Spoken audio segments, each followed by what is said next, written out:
instruktif. Jadi dengan belajar sejarah kita akan terhibur, ya.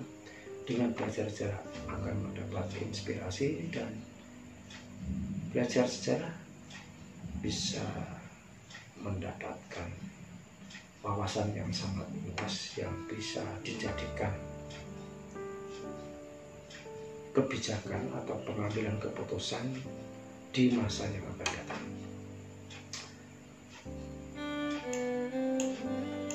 Kemudian selanjutnya, syarat-syarat sejarah itu apa saja? Baik, kita lihat dalam layar. Untuk syarat-syarat sejarah ini ada 4. Yang pertama objektif, yang kedua unik, dan yang ketiga penting dan abadi. Objektif artinya sesuai apa adanya atau sesuai data dan fakta. Unik artinya langka. Unik itu artinya sesuatu yang menarik atau yang membuat orang itu menjadi tertarik. Unik. Sedangkan penting itu adalah yang mempengaruhi tentang kehidupan baik individu, kemudian masyarakat maupun pemerintah. Kemudian kalau abadi itu tidak berubah-ubah, jadi bersifat kekal. Demikian untuk pelajaran pada kesempatan hari ini. Untuk kesimpulan bahwa sejarah sebagai sejarah yang memiliki kriteria yang pertama adalah sistematis, kemudian objektif, kemudian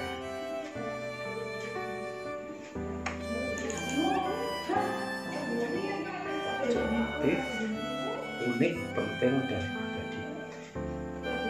Kemudian sejarah secara harfiah atau secara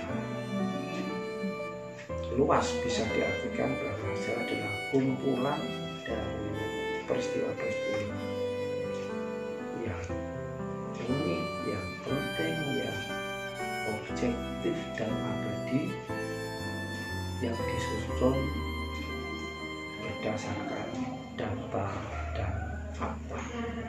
Demikian pelajaran pada siang hari ini, semoga bermanfaat bagi kita semua. Terima kasih. Jangan lupa tugasnya dikerjakan. Tolong dicatat, tugasnya adalah deskripsikan menurut pemahaman Anda apa arti sejarah secara sempit maupun secara luas. Terima kasih. Assalamualaikum warahmatullahi wabarakatuh.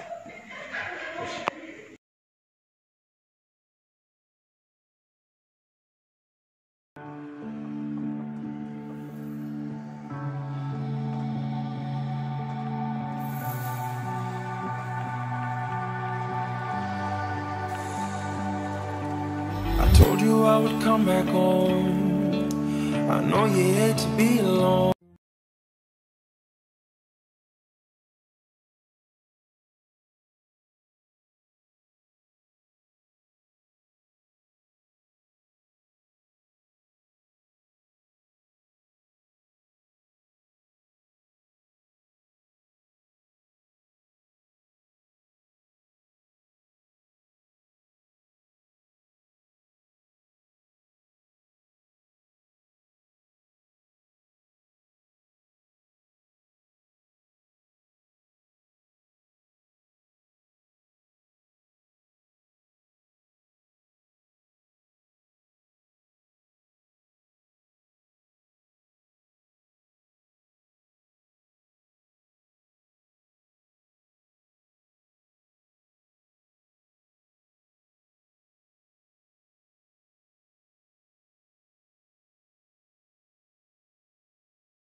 Instead of kissing you goodnight, I'm kissing strangers. Always listen, but I never learned. Should've been hanging on your every word. I was taking you for granted, never realized danger. And I took too long. And now she's gone. If I only knew right from wrong, she'd be right back in my arms.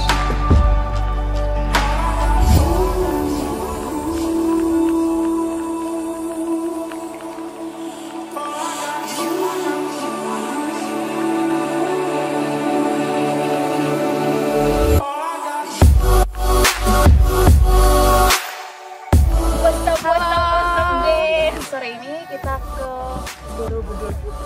Borobudur? Di mana itu Borobudur? Hai bro, ini baru jam itu lagi jam setengah 6 ya, setengah 6 nih kita habis seharian jalan-jalan di Candi Borobudur. Dan sekarang waktu udah setengah 6, Saatnya kita pulang ya, daripada diusir mending kita pulang sendiri. Ini udah akhir dari perjalanan hari ini. Akhir hidupmu, Be. Jumpa lagi nanti Prambanan, coy.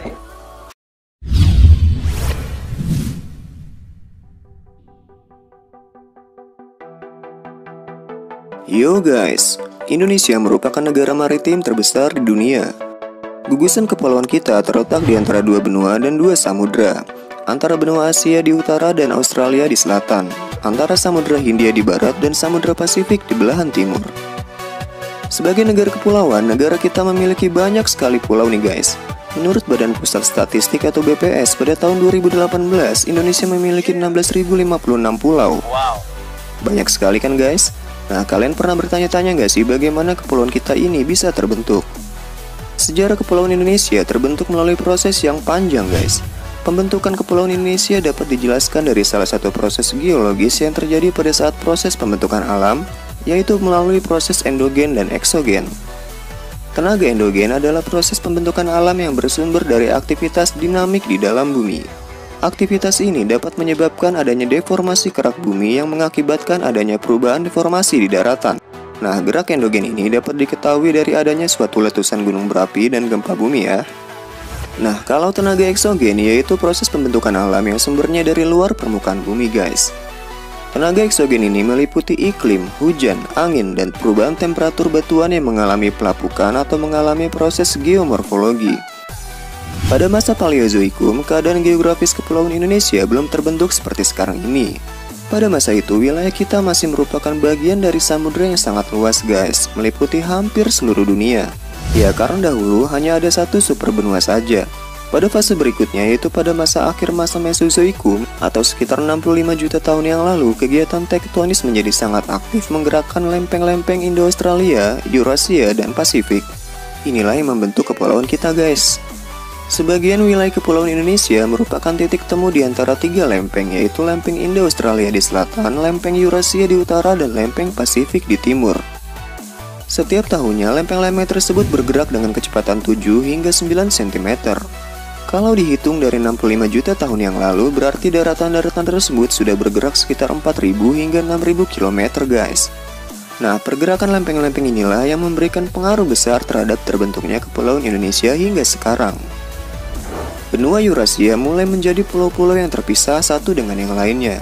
Sebagian diantaranya bergerak ke selatan membentuk pulau-pulau Sumatera, Jawa, Kalimantan, Sulawesi, serta pulau-pulau di Nusa Tenggara Barat dan Kepulauan Banda. Sama halnya dengan yang terjadi pada benua Australia nih. Sebagian pecahan benua Australia bergerak ke utara membentuk pulau-pulau Timor, Pulau Nusa Tenggara Timur, dan sebagian Maluku Tenggara. By the way, kalian pernah nonton film animasi Ice Age? Nah, pada animasi Ice Age berlangsung pada zaman glasial atau pada masa Pleistocene guys. Pada masa itu berlangsung sekitar 3 juta sampai 10.000 tahun yang lalu. Pada masa Pleistosen, bagian barat Indonesia pernah menyatu dengan benua Asia yang kini disebut dengan paparan Sunda. Bagian timur Indonesia pernah menyatu dengan benua Australia yang kini disebut dengan paparan Sahul. Makanya gak usah heran ya guys, kalau hewan-hewan yang kita jumpai di daratan Asia juga ada di bagian barat Indonesia, dan hewan-hewan di Australia dapat kita jumpai juga di wilayah timur Indonesia. Tunggu apa tuh? Hah? Mau apa, Pompeyo? Pada akhir zaman es, kepulauan kita sudah mulai terbentuk hampir sama seperti sekarang guys. Karena saat zaman es, wilayah barat Indonesia seperti Sumatera, Kalimantan, dan Jawa menyatu dengan benua Asia. Dan ketika zaman es mulai berakhir, sebagian besar daratan Sumatera, Kalimantan, dan Jawa tenggelam menjadi laut dangkal akibat terjadinya proses kenaikan permukaan laut karena mencairnya es. Sulawesi pada masa itu sudah mulai terbentuk, sementara Papua sudah mulai bergeser ke utara. Pembagian paparan Sahul di sebelah timur, paparan Sunda di sebelah barat tersebut kemudian dipisahkan oleh garis Wallace yang merupakan pembatas sebaran fauna yang membentang dari Selat Lombok hingga Selat Makassar ke arah utara. Garis Wallace diambil dari nama Alfred Russel Wallace, seorang ilmuwan yang meneliti tentang persebaran fauna di Indonesia. Sebaran fauna tersebut juga menjadi salah satu bukti bahwasannya daratan negeri kita dulu pernah menjadi bagian dari benua Asia dan Australia. Oke guys, mungkin itu saja yang bisa kita bahas dalam episode kali ini. Dukung kami dengan subscribe channel ini. Ingat, subscribe itu gratis. Tinggalkan like dan komentar yang membangun ya, biar kami semangat bikin konten untuk kalian. Dukung juga channel-channel edukasi lainnya supaya bisa memajukan generasi bangsa. Akhir kata, salam Jas Merah.